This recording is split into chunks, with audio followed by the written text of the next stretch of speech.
Papá, cuéntame otra vez ese cuento tan bonito de gendarmes y fascistas y estudiantes con flequillo. Muchas gracias y muchas gracias por la invitación. Bien, yo voy a hablar un poco sobre algunos de los conceptos de un trabajo de Foucault sobre el que no se habla mucho, que es el libro La arqueología del saber. Primero también quiero hablar un poco sobre el problema de la apropiación del trabajo de Michel Foucault, la apropiación en nuestro contexto y por qué la apropiación de sus diferentes trabajos es problemática, por qué este libro vale la pena para pensar al Foucault historiador, y finalmente voy a hablar de algunas nociones y de algunos conceptos de la arqueología del saber. Obviamente hablar de este libro en su totalidad es muy difícil, es un libro complejo, lleno de reflexiones, es un libro en donde Foucault recogió parte de lo que había hecho en sus primeros trabajos, en la historia de la locura, en el nacimiento de la clínica, en donde trató de reflexionar cuál había sido su método de investigación y en donde se propuso nuevos derroteros para más adelante. Entonces simplemente me voy a referir a unas cuantas nociones de ese libro que me han resultado útiles para una investigación que estoy terminando, una investigación sobre la invención del Museo del Oro y el Museo Arqueológico Nacional. Ustedes saben todos que una institución como el Museo del Oro es una institución problemática en nuestro contexto, que es supuestamente también la joya de Colombia, pero que al mismo tiempo también es como la muestra, como diría Octavio Paz, del Museo de Antropología, de una imagen que resulta aplastante, de una imagen que resulta pues violenta hacia nosotros mismos. Entonces, bien, voy a hablar sobre estas tres cosas: el problema de la apropiación de Foucault, un poco sobre el libro de la arqueología del saber y algunas nociones de ese libro que creo que pueden resultar útiles para los investigadores. Yo creo que, hablando ya del primer tema,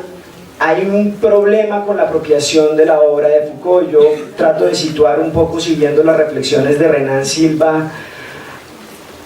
algunas de las apropiaciones de Foucault que son como en clave sensacional, en clave espectacular, ¿no? Foucault como el profeta de todos los radicalismos, Foucault como el padre de las más extremas denuncias sobre los males del poder con P mayúscula. Ese es como el Foucault que se ha puesto de moda, el Foucault que se ha, digamos, leído entre los estudiantes, el Foucault que los gringos apropiaron, esa gran superestrella, ese gran profeta y gran gurú del poder, pero es un Foucault que creo que no le ha hecho mucho bien, o es una recepción de la obra de Foucault que creo que no nos ha hecho mucho bien, porque lo que ha hecho es convertir algunas afirmaciones que Foucault hizo en contextos muy provisionales, en contextos acotados desde el punto de vista del tiempo y del espacio, y los ha convertido, o se han convertido, en afirmaciones universales, ¿no? Entonces mencionar la frase relaciones de poder y citar a Foucault ya nos llena pues de nuestro trabajo, lo infla y lo llena de espectacularidad, y creo que esa no es la mejor forma de apropiarse de un autor que basó casi todas sus investigaciones en un trabajo muy riguroso de archivo, en un trabajo muy metódico, no aburrido, por el contrario, alegre, pero muy serio, que hizo en el archivo. Por eso, en ese sentido, creo que lo primero que habría que hacer es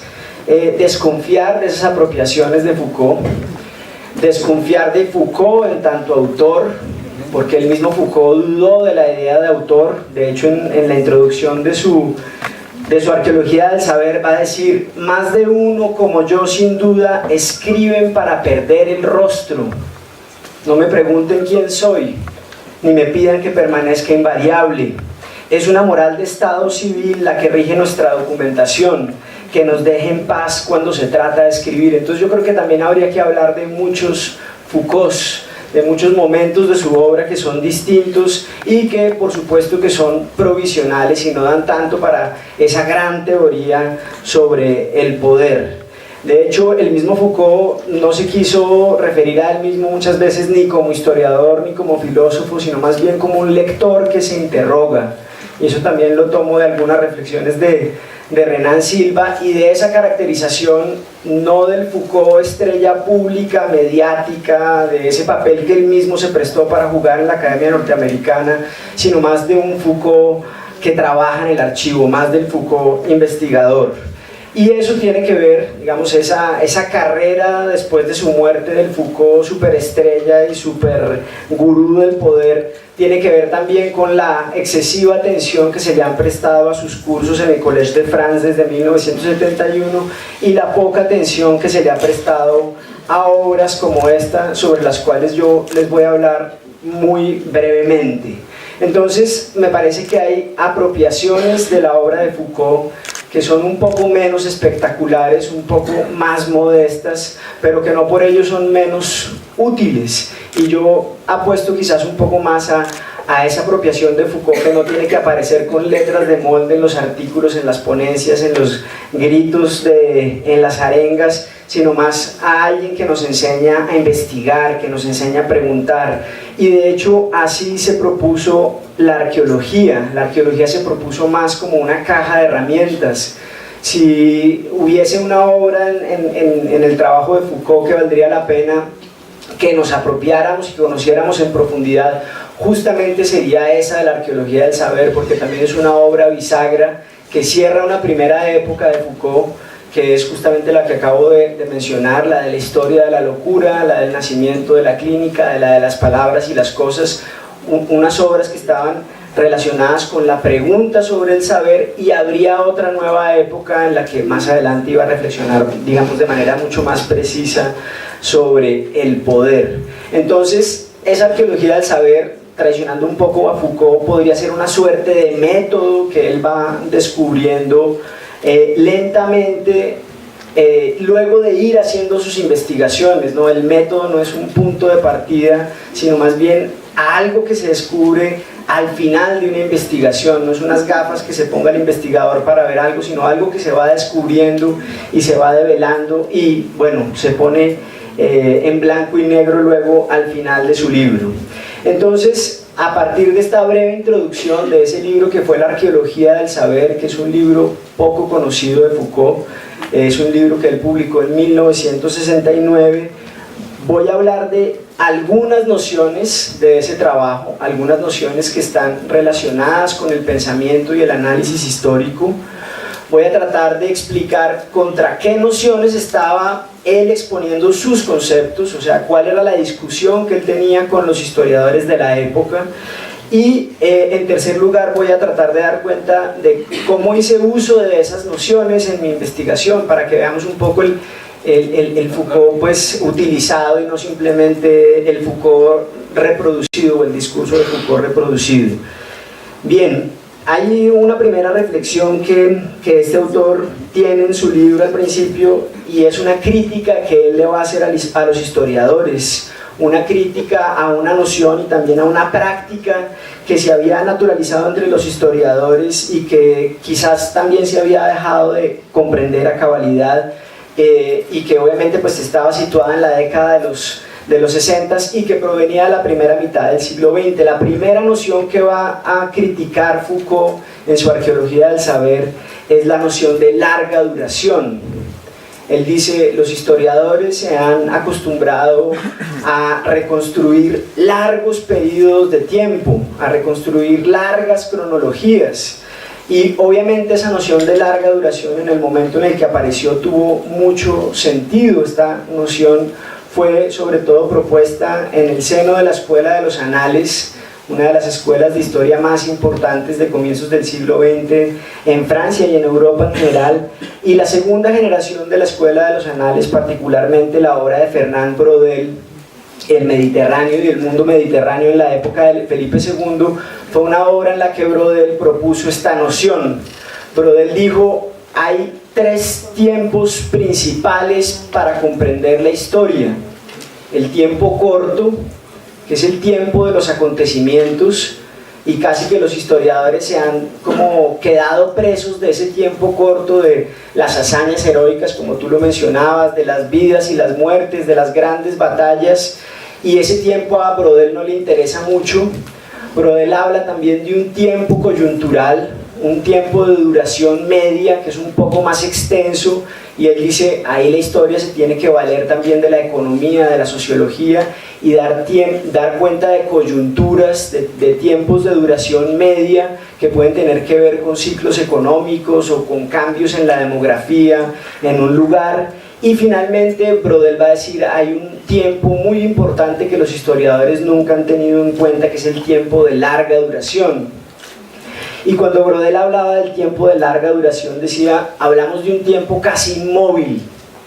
de un tiempo que es casi estructural, de fenómenos que prácticamente no cambian, de realidades que difícilmente se desgastan. Y en torno a esa noción de larga duración fue que Brodel escribió su monumental obra del Mediterráneo y el mundo mediterráneo, diciendo, la historia de Europa durante varios siglos ha girado en torno a ese mar Mediterráneo,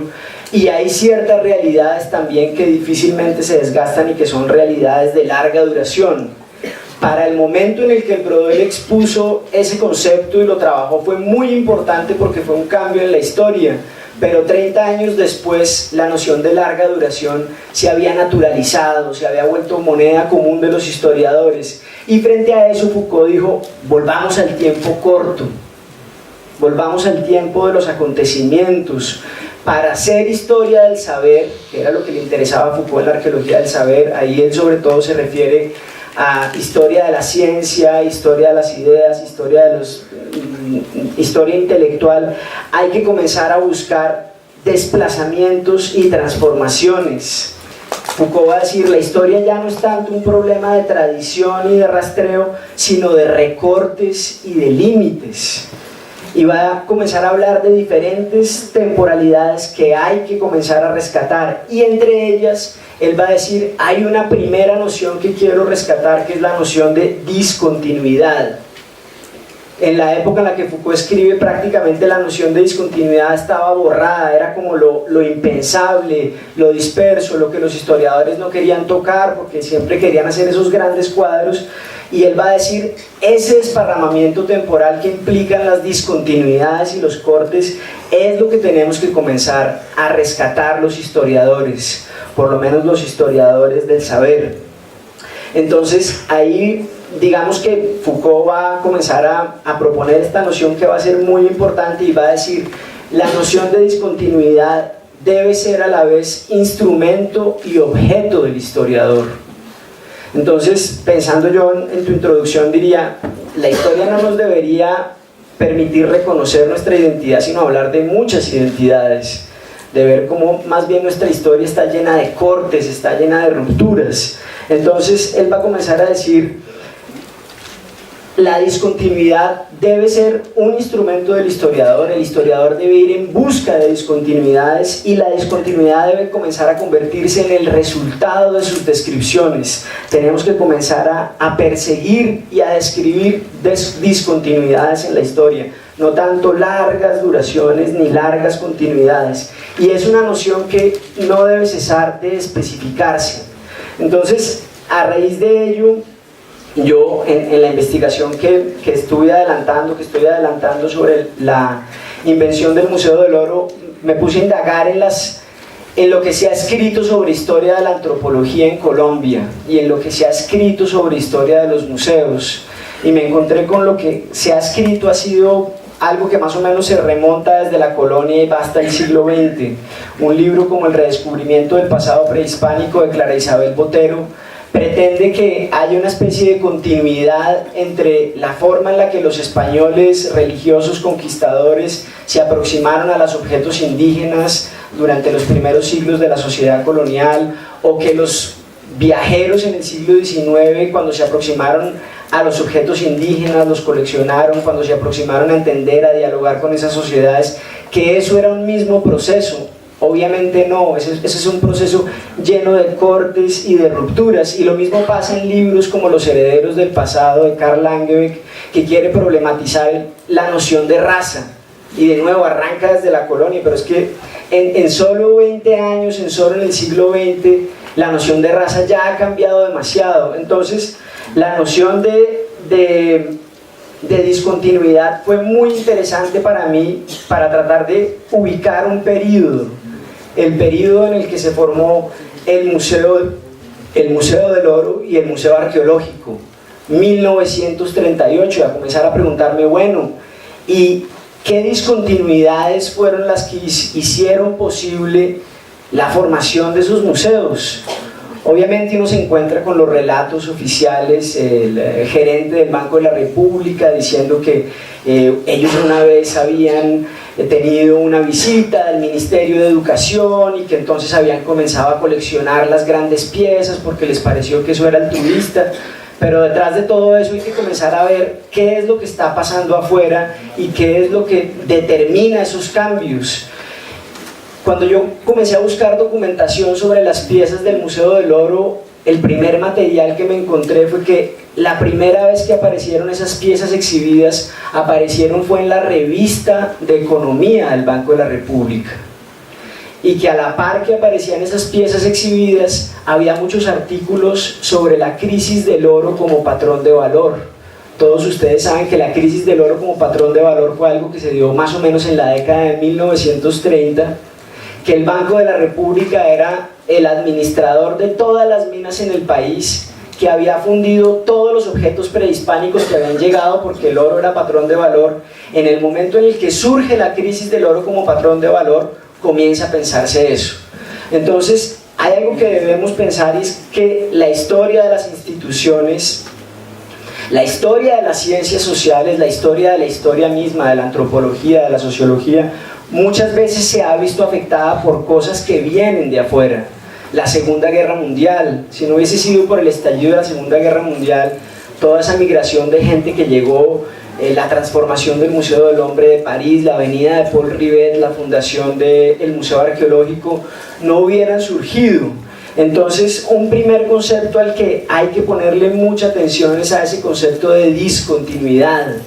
Para aquellos de ustedes que hagan investigaciones, un primer llamado de Foucault estaría relacionado con ir en búsqueda de esos cortes y ver cómo las discontinuidades muchas veces llegan de realidades externas. Si el oro como patrón de valor hubiera seguido a lo largo del siglo XX, probablemente no tendríamos Museo del Oro, por ponerlo en esos términos, como para que veamos cómo diferentes formas de valor chocan ahí. Un segundo concepto que es clave, voy a hablar solo de 4 conceptos, es la noción de acontecimiento. Si Foucault dijo hay que recuperar el tiempo corto para las investigaciones, si hay que recuperar la discontinuidad como objeto y como instrumento del investigador, pues casi que resulta obvio que había que rescatar el concepto de acontecimiento. Pero Foucault en la arqueología del saber no va a hablar del acontecimiento dramático, ejemplo 9 de abril,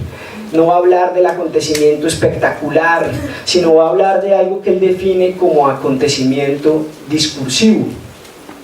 ¿Y qué dice sobre el acontecimiento discursivo? Él va a decir, bueno, como para definirlo en términos muy sencillos, o para simplificarlo para esta charla, él va a decir, el acontecimiento discursivo implica la posibilidad de captar conexiones, cruces y choques entre discursos de origen, de forma y de función diferentes. Para los historiadores de las ciencias sociales y para los historiadores en general, es clave esa noción de acontecimiento discursivo. Nada pasa solamente en el orden de la política, nada pasa solamente en el orden de la ciencia, nada pasa solamente en el orden de la economía.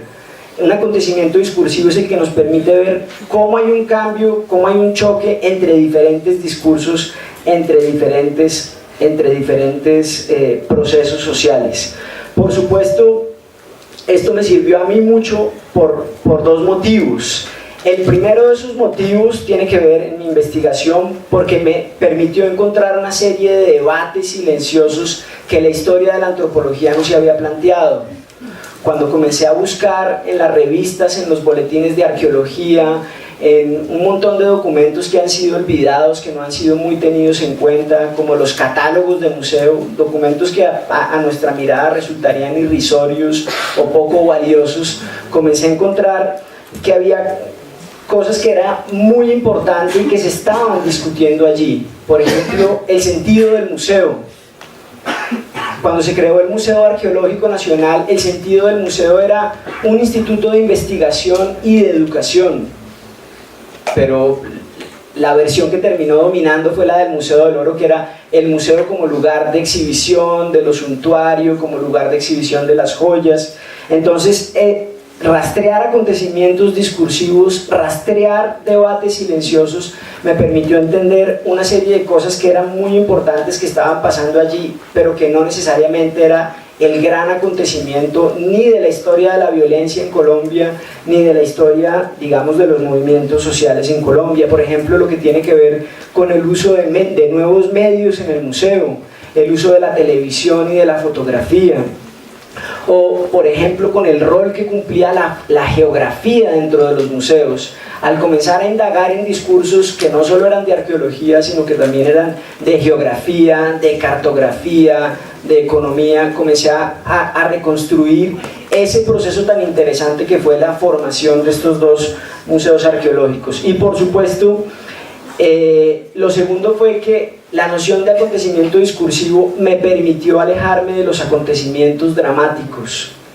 El acontecimiento dramático es en el que el historiador siempre cae y vuelve y lo cuenta una y otra vez, y hay acontecimientos dramáticos en la historia de la antropología que han sido reproducidos una y otra vez, pero que no tienen mucho que decirnos. Por ejemplo,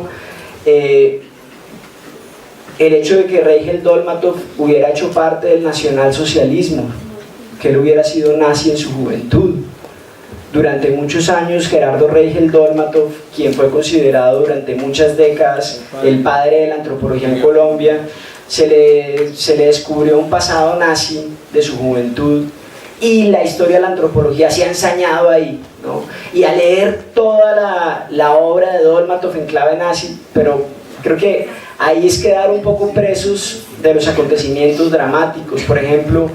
la pelea entre Hernández de Alba, el arqueólogo colombiano, y el arqueólogo o el antropólogo español José Pérez de Barradas, o la pelea entre el arqueólogo colombiano Hernández de Alba y Paul Rive del francés. Fueron peleas que sin duda llegaron a la prensa, que tuvieron atención en la esfera pública, que la gente se enteró de ellas, pero no por eso son significativas dentro del desarrollo de la historia de la antropología. Entonces, uno de las ideas claves de ese concepto de acontecimiento discursivo es que nos permite tomar distancia con respecto a acontecimientos dramáticos. ¿Cuánto tiempo tengo? ¿Tengo todavía 5 minutos? El tercer concepto, que de los 4 de los que les voy a hablar, es el de sujeto de enunciación. Es un concepto clave en Foucault, el concepto de sujeto de enunciación. Es un concepto que obviamente va en contra de las nociones de autor y de obra, que son nociones en las que también caemos viciosamente los historiadores. Creer que los primeros textos de Marx y los últimos, o que los primeros cuentos de Kafka y El Castillo hablan del mismo autor, o que los trabajos tempranos de Germán Colmenares y los últimos, es decir, tenemos una idea demasiado anquilosada de autor y demasiado anquilosada de obra, y frente a esa noción de autor y de obra, Foucault nos va a proponer la noción de sujeto de enunciación. Las afirmaciones que se hacen en una formación discursiva, va a decir Foucault, no dependen de una conciencia parlante, ni de un autor, sino de su posición cambiante en un campo de saber. Y eso es muy importante para nosotros, ¿no? Que estamos embelesados con la idea de autor, que sepamos que no existe tal, que lo que hay son sujetos de enunciación. Y eso me sirvió a mí mucho para darme cuenta de que hay diversas modalidades de enunciación, que en lugar de remitirnos a una síntesis del sujeto, como decir el Marqués de Sade existió, Michel Foucault existió, lo que hay son diferentes modalidades de enunciación a lo largo de una vida de trabajo. Y obviamente esas ideas pues van en contra de las ideas clásicas de autor y de obra, como les decía. En mi caso me encontré con un aspecto interesantísimo, y es que la historia de la antropología siempre se ha contado como una historia de héroes y villanos, la historia de los grandes pioneros, o la historia de los grandes antihéroes, o la historia, como en el caso de Dolmatov, del gran pionero que luego se convierte en el gran antihéroe de la antropología por su pasado nazi. Creo que algo que debemos entender quienes hacemos investigaciones, justamente que la noción de autor, o más bien la noción de sujeto de enunciación, nos permite ver cómo un trabajo a lo largo de la vida va cambiando. Y es muy interesante ver eso porque nos lleva de los individuos a las instituciones, ¿no? Acá nos jalamos los pelos hablando de Duque y de Holman Morris, de individuos, cosas que no nos van a servir en realidad, cuando deberíamos hablar es del funcionamiento de las instituciones, cuando deberíamos hablar es de las redes de conocimiento que conectan una realidad con otra. Entonces, justamente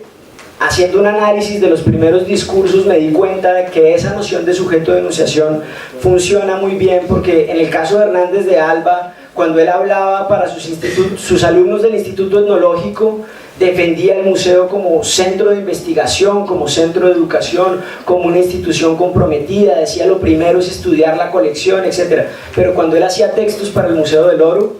hablaba de lo suntuario, de la belleza, de la exhibición, de la luz, de la forma, entonces, y son documentos que tienen un año de diferencia, y eso nos lleva a entender que más que autor debemos hablar de sujeto de enunciación. Y finalmente, todo eso también me llevó a otro concepto de Foucault que es muy interesante, que es el de configuración interdiscursiva, ¿no? Cuando hacemos historia de algo, cuando hacemos historia de las ciencias sociales, en mi caso historia de los museos, no estamos haciendo historia de dominios cerrados, sino estamos haciendo historia de lugares de cruce,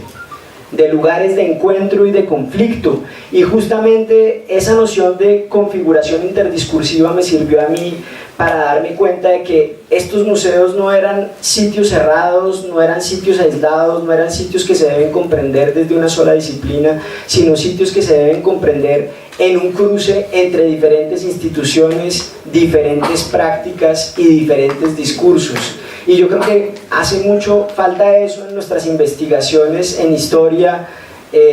quizás por una mala lectura de Foucault, ¿no? De siempre estar oliendo, persiguiendo relaciones de poder y de dominación y ponerle muy poco cuidado a la formación de las instituciones, a cómo se han formado, a quiénes las han formado, a cómo han funcionado, a cómo se han transformado. Y dentro de esa noción de configuración interdiscursiva hay 4 cosas que son claves. Las regiones de interpositividad que llama Foucault, ¿no? En el caso de los museos es más que obvio, hay un consenso generalizado en torno a la importancia de los museos, no importa si viene de Eduardo Santos o de Laureano Gómez, ambos fueron protagonistas, y fíjense, credos políticos antagónicos, no importa de qué institución venga, el banco emisor o el Ministerio de Educación. Entonces hay que prestar atención a esas regiones de interpositividad. Otro aspecto clave, las isotopías. Las isotopías tienen que ver con analogías entre analogías entre diferentes prácticas. Para mi investigación fue clave este concepto de isotopía porque me permitió entender que había formas de representar el territorio cartográficamente en el museo que eran análogas a las formas de exhibir los objetos. Entonces ahí había una noción de geografía que estaba completamente atravesada también por la noción de exhibición. Que hay desfases, el historiador le tiene que prestar mucha atención al significado de las palabras en su contexto. No podemos imponer nuestro presente al pasado y decir, es que tal palabra que para mí significa esto en el presente debe significar lo mismo en el pasado. Y un ejemplo clave era el de museología. Museología en los 40, como todavía no se ha definido, pues para uno era un oficio de un artista decorador experto en la luz, y para la otra, que era la Blanca Ochoa, la etnóloga comprometida, era un centro de investigación, era educación, era compromiso político. Entonces fíjense, una sola palabra nos muestra también un desfase dependiendo del marco desde el cual se interprete. Y finalmente, correlaciones arqueológicas, que es lo que llama Foucault, relaciones de complementariedad o relaciones de subordinación. Una de las cosas más interesantes que encontré en mi trabajo es que hay muchas relaciones de complementariedad entre arqueología y geografía, que a la par que se desarrolló el saber y la disciplina geográfica en Colombia y la cartografía, se desarrolló también la arqueología, y que hay muchos vasos comunicantes entre esas dos disciplinas. Y lo otro, las relaciones de subordinación, que es muy interesante. Existía una ley de patrimonio que protegía los bienes desde los 30s. Entonces, la ley de patrimonio se suponía era el instrumento del Instituto Etnológico para defender los saqueos, pero al mismo tiempo había un código de minas, y en el código de minas una tumba indígena se podía declarar como una mina, ¿no? Descubrió una mina. No, es que mire que descubrió una mina en la laguna de Guatavita. Hombre, pero eso no es una mina ni de aluvión ni de beta. No, sí, pero es que dentro del código de minas yo puedo declarar esto como mina y explotarlo como mina. Entonces, fíjense que al interior de las instituciones también había esas relaciones de subordinación. Cuando los del Ministerio de Educación llegaban corriendo a tratar de trancar la guaquería, ya la otra persona había hecho guaquería, alegando legalmente que lo que se trataba ahí era de una mina. Entonces, todos esos conceptos de Foucault, vuelvo a decir, discontinuidad, acontecimiento discursivo, sujeto de enunciación y configuración interdiscursiva, fueron claves para mí en la investigación, y por eso quería compartirlos con ustedes. Es una cosa pequeñita de la arqueología del saber, y es una investigación, y es una invitación, por supuesto, a que recorramos y trabajemos y utilicemos este libro como lo que verdaderamente es, una caja de herramientas para ir al archivo, no tanto para reproducir el discurso de Foucault como el gran gurú de las relaciones de poder. Muchas gracias. Papá, cuéntame otra vez todo lo que os divertisteis, estropeando la vejez a oxidados dictadores, y cómo cantaste al Bet y ocupasteis la Sorbona en aquel mayo francés, en los días de vino y rosas. Papá, cuéntame otra vez esa historia tan bonita de aquel guerrillero loco que mataron en Bolivia, y cuyo fusil ya nadie se atrevió a tomar de nuevo, y como desde aquel día todo parece más feo.